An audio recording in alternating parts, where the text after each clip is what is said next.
আমিও কিন্তু বিশ্বাস করতাম না। বা আমি যে আধার থেকে এসেছি, আমার মাথায় যে মা মনসার জট, এই দেখুন ৩টে, ঠিক আছে?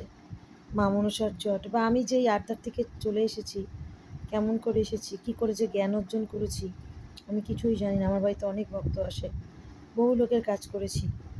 তো বেশিরভাগ আমার কাছে ভূতের ব্যাপারটাই আসে। তাই বলবো, যেসব ভাইরা বা দাদারা গেছেন, খবরদার ওখানে আর গিয়ে মদ মাংস এসব খাবেন না। কারণ যারা মারা যায়, যারা এই শখের পৃথিবী দেহত্যাগ করে, তারা অতি কষ্টে যায়, তাদের কিন্তু আত্মাটা ঘুরে বেড়ায়। আপনি ওইখানে গিয়ে ভিডিও করছেন, আপনি মনে করছেন আপনাকে কেউ দেখছে না? দেখছে। সাবধান। কোথা থেকে কিভাবে কি দুর্ঘটনা ঘটে যাবে কেউ বলতে পারবে না।